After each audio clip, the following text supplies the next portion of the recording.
I told you not to come onto my side. This is my roommate. He is a person in a small spider's body, and we share the same habitat. Several times I've told him to stay on his half, but he continually tries to expand and encroach onto my property over here. And so then I have to remind him to stay on his own side by popping his little web. And then he goes and he rebuilds. In this way we have a relationship. And we've been hanging out together for a couple weeks now, and he likes it. He's well fed here. He's got a great piece of real estate, and he stays out of the rain. So we're happy. We're happy together.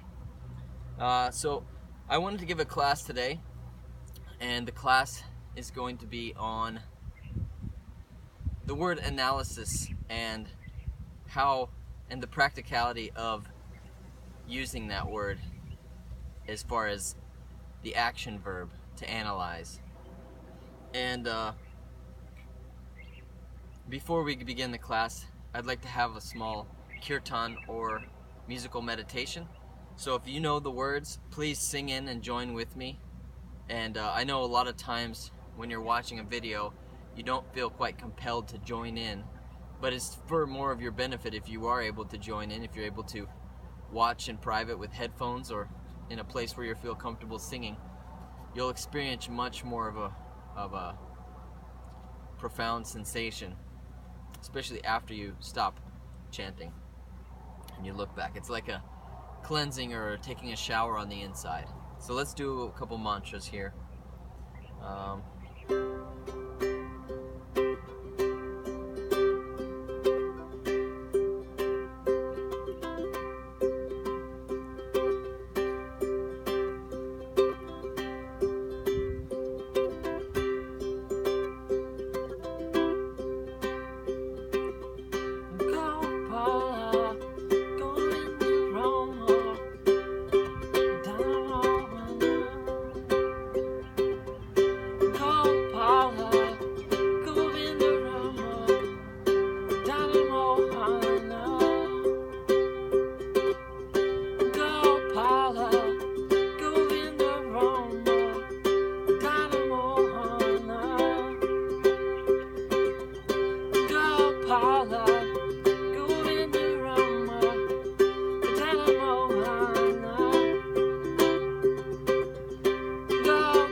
Dynamo,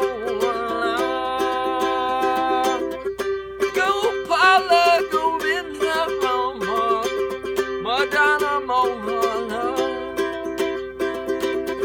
go Paula, go in the Roma, Dynamo.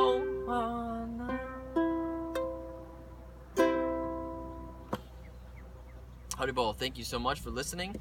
If you've made it this far, we will now begin the class. Alright, so I've got my book here, the Bhagavad Gita as it is, translated by A.C. Bhaktivedanta Swami Prabhupada. And we're going to read a little bit of this, and I'll tell you a little bit about my thoughts today about the class and why I wanted to cover this word analysis, or how it applies to our life. So I was just thinking, and as I was seeing different people acting in different ways and noticing the way that they direct their attention to certain things, living their life, and being focused or concentrated in one specific realm or activity to the next, in this way growing and progressing and learning and thinking, oh, you know, this is what I need to do, this is what I need to focus on, this is what I need to dedicate my time into. And people, as they go through life, they start noticing different problems or different areas that they need to develop, different things that are not where they want them to be, or different faults or whatever it may be, and they think, oh, I need to focus on this and I need to improve in that, and then by doing that, then I'm going to achieve this level of satisfaction or happiness that I'm looking for. And in this way, we're constantly shifting and changing things and rearranging things and attempting to reach this state of satisfaction, or this state of contentment, where our mind is no longer bothering us and we're finally just thinking, oh, I've made it, you know, all those things that were messing me up, getting in my way, are now gone. All the obstacles are gone. I've managed to take them out somehow or another, and now I can just sit back and enjoy. So it's all really about enjoying. We want to get to this state of maximum enjoyment, and we try to do it in various different ways.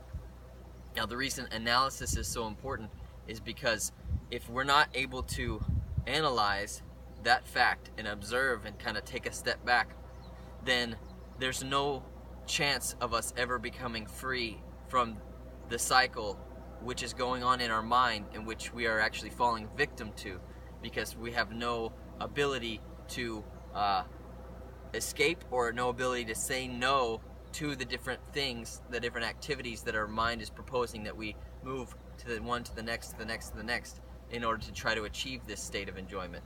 So we can perpetually be continually trying to work on different things, but through analysis and through taking a deeper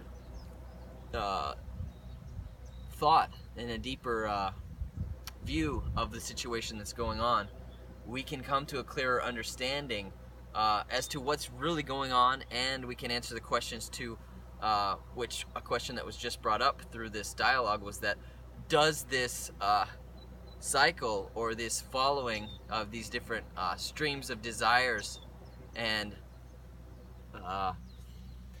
these different developmental stages that we're working on, does completely following it ever lead to that stage of perfection?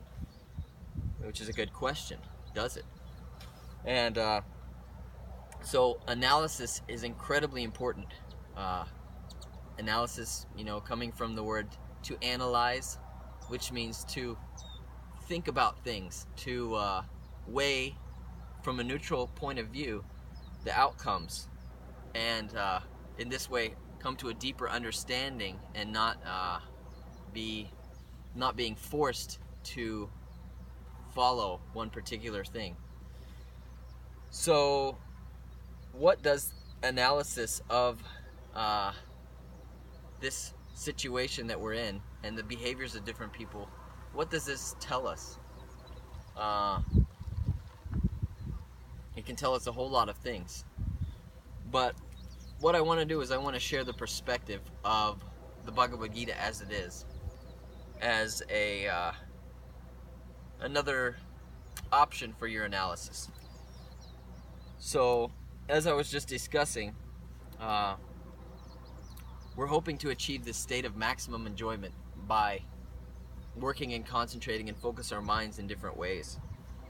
Now, in the Bhagavad Gita as it is, it says that although we should not neglect our prescribed duties, the different things that we're doing day-to-day life, it says that there's really one thing that a person needs to do to achieve this state of maximum enjoyment. And that thing is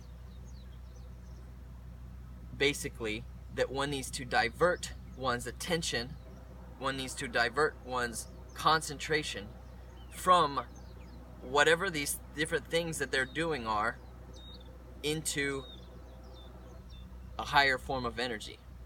Now, this higher form of energy is known in different ways. Some call it spirit.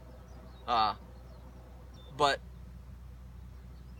it being higher has a different quality about it that actually gives satisfaction. So the teachings of the Bhagavad Gita are saying that no matter what you do, no matter what activities you're engaged in, you're concentrating on, you're trying to elevate yourself. If you're concentrating on material energy, on material activities, no matter what it is, even if it's on the subtle level, beyond the body, on the mental level or the astral level, even if it's cosmic, even if it's planetary, even if it's spiritual, it may not give you any satisfaction. And it's saying here that it will not give you any satisfaction. So when I say may, I mean because you might get some temporary flashes of satisfaction, but not the highest maximum state of enjoyment. And that's what we're looking for. We're looking to maximize. So the Bhagavad Gita as it is saying, to maximize enjoyment, you need to seek a source of energy that is coming from this higher spiritual, truly spiritual. That's why I said quote unquote, because a lot of things these days that are calling themselves spiritual are really pseudo-spiritual. They're not spiritual at all. They're masquerading as spiritual, and they're confusing you, and they're tricking you, and they're causing you suffering by completely lying to you. So you have to try to realize that there's some really malicious forces out there that have got you pinned to the ground, and you don't even know that they've got you pinned down, and they've got you pinned down to the point to where if you even realize that you are pinned down, then they're going to tell you that the person who can free you from this state is the person that's pinning you down, and that way they're lying to you again. So really, if a person wants to know the truth, they have to be ready to surrender, and they have to be really sincere. They have to want to be free and want to know it. Just like Neo in the Matrix, he takes the blue pill, and when he takes that pill, he realizes everything that was going on was false. So, they had that saying, ignorance is bliss, That's another quote-unquote bliss, because it has nothing to do with real bliss. It has nothing to do with true bliss from the higher source. So there's two of all these things that the words that we're used to using: happiness, pleasure, bliss, spirituality. There's two. One is on the mental level, and then one is actually attached to the higher energy. And if it's attached to the higher energy, then that can lead to your maximum enjoyment. And that's what we're trying to get to, that state of maximum enjoyment. So we have to understand this, that we are not the physical body. We're not from this world of matter. We are part of that higher energy. And therefore we need to connect to that higher energy to reach maximum enjoyment. And it can be done. It can very well be done. You can achieve a state, and you need determination, and you need constant practice. Okay, those are the two things that the Supreme Lord himself tells us we're going to need to defeat the enemy of the mind. Okay, because the mind is our greatest enemy right now. Because like I said, malicious forces are feeding things to you through your own mind on a day-to-day basis. And the only way that you are going to be able to overcome that is if you have a guide, someone who has conquered the mind, someone who is a true spiritual master, meaning he's mastered the senses, he's mastered the mind, the body, all the demands, and he's residing in the city of 9 gates, the body, but he is not perturbed, not controlled by these forces that we are controlled by. So if we can recognize this, if we can find such a person, which is the rarest thing, the most valuable jewel one can find, more valuable than winning the lottery, because at the time of death you're gonna leave everything behind, then this is the greatest achievement of the human form of life. If you can encounter such a rare soul, I, for one reason or another, am not at all worthy of encountering such a soul, but it so happened to happen to me after who knows how long of searching. And so therefore now I'm trying to pass on what I've heard from such a amazing individual, and I hope that you can take it into your heart and consider this and analyze, is what I'm doing really working for me? Is it really worth it? Or is there something else out there? And if so, what is it? And maybe I should be doing something else with my time and energy, because that's what we're really doing. We're utilizing our time and energy instead of spending all this time and energy in nonsense things. I could call it nonsense because it's material, it's lower, it's not going to lead you to happiness. You've got to divert all that energy. You've got to analyze from like a management perspective and think, okay, I'm putting my energy here, I'm putting my time here. Let me pull it back. Let me pull it back. Let me pull it back.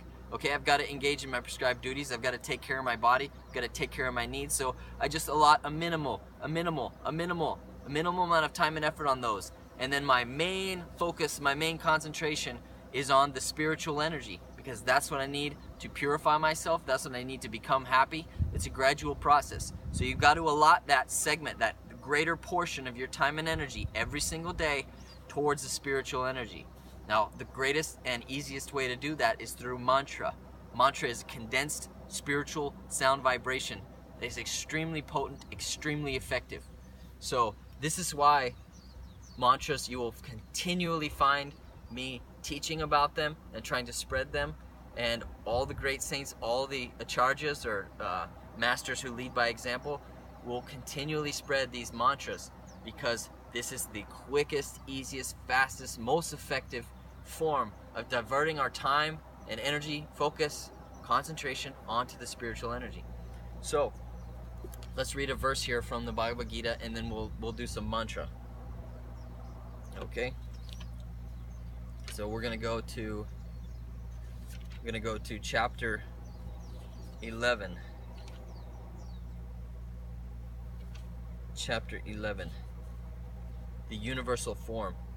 Now this is an amazing chapter, because this is the chapter where Arjuna, a great prince who is on this battlefield, and we can go greater into detail later about the background of the Bhagavad Gita, but essentially what happens is that God reveals one of his most amazing and splendorous manifestations through his mystic potency to Arjuna. So Arjuna is actually able to see God face to face, or I should say faces to face, because he's seeing many different faces. He's seeing that God is unlimited, and he has millions and billions of different forms and different personalities and all kinds of things out in the cosmos, and it blows his mind.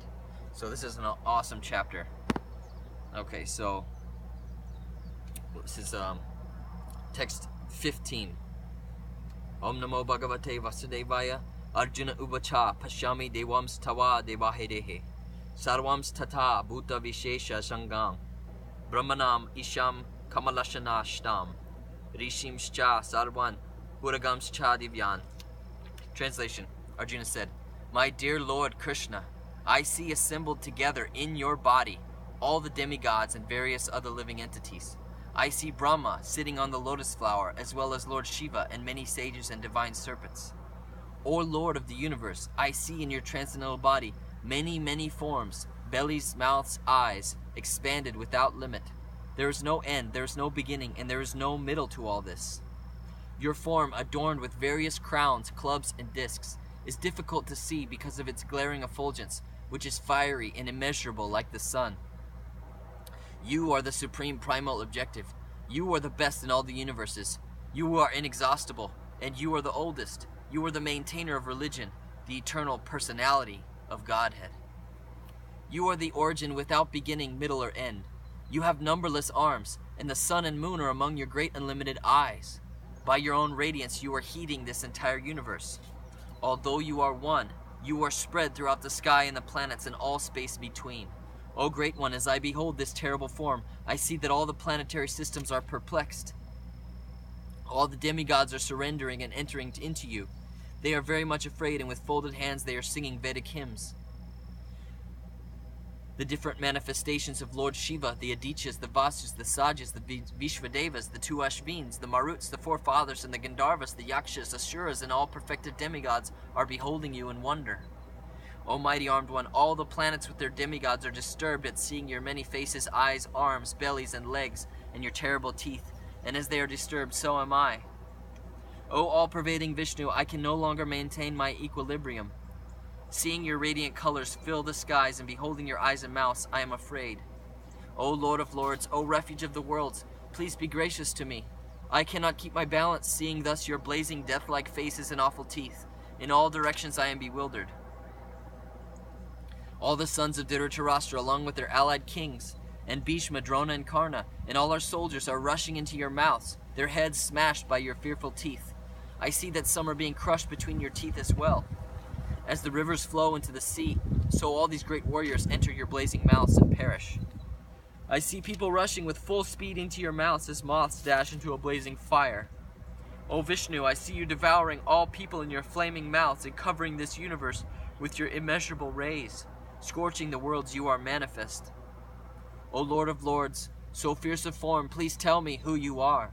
I offer my obeisances unto you. Please be gracious to me. I do not know what your mission is, and I desire to hear of it.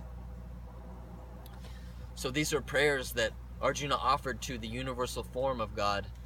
And this is so instructive and such a wonderful form. And I don't know if you've ever seen the picture of it, but I highly recommend you checking it out. I'll see if I have one here. But he could see into the future by viewing the universal form of God. He was able to see what was going on, past, present, and future. He was able to see so many different things going on in the universe that are beyond our vision. And so he prayed, this is too much for me to see. So he ends up asking the Lord to please show him his gentle and sweet and loving two-handed form, because this form is just so magnificent and so amazing. So another time we'll give the picture, because I cannot seem to quite find it here. But it's such a great picture. And so this is a great verse and something for us to think about, to consider, to analyze. Do we know all the answers?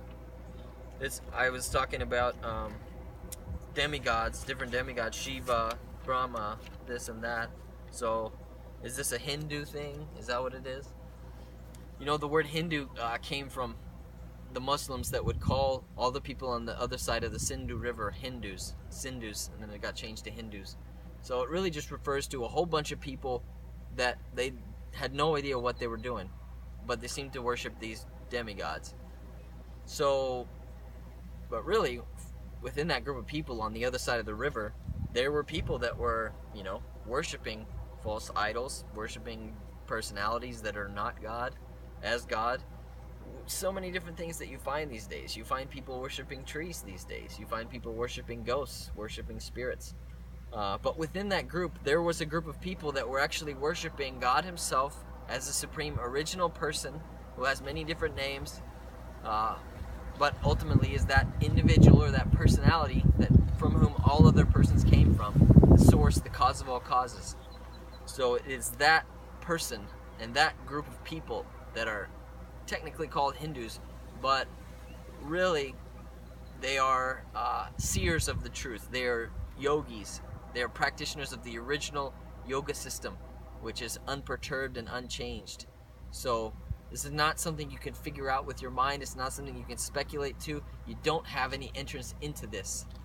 But if like I said before, if you're serious and you're dedicated you want to know the truth, then you can and you will get the opportunity to approach such a person and learn the truth.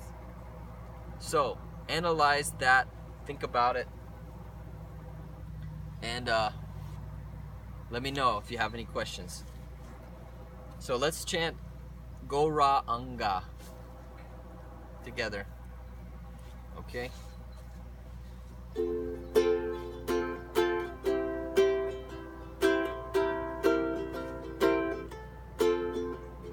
Golanga,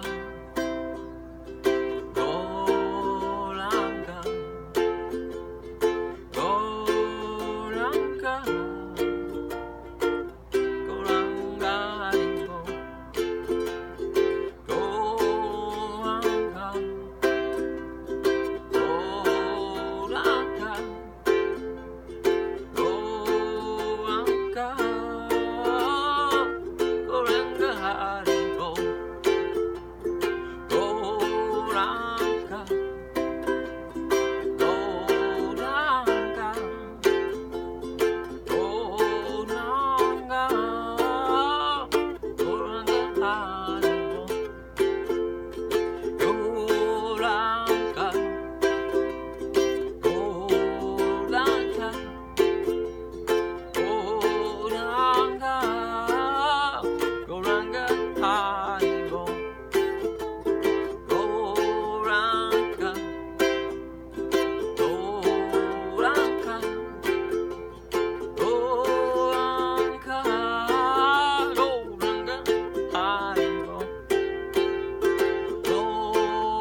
Haribo. Goranga. Goranga. Goranga. Goranga. Haribo. Goranga. Goranga. Goranga. Goranga. Haribo. Goranga. Goranga. Goranga. Goranga. Haribo. Goranga. Goranga. Goranga. Goranga. Haribo. Goranga. Goranga. Goranga. Goranga. Haribo.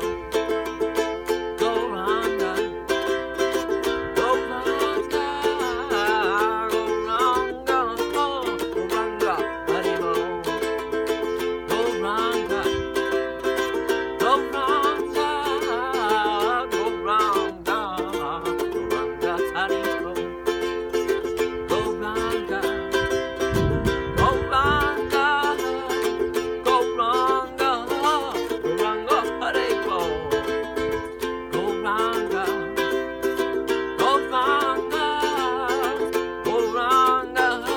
Goranga. Haribo.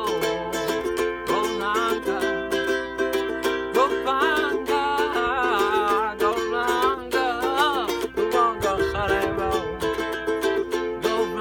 Goranga. Goranga. Goranga. Goranga. Haribo.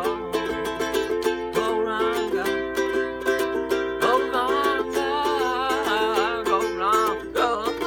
Goranga. Haribo. Goranga. Goranga. Goranga. Goranga. Haribo. Goranga.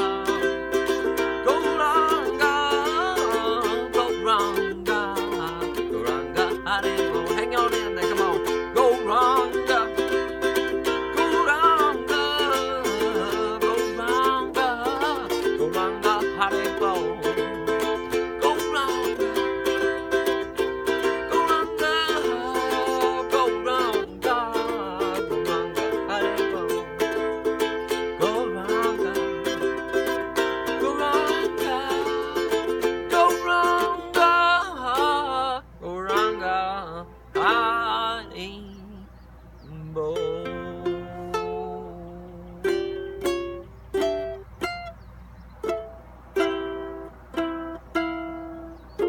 Anyway, thank you so much.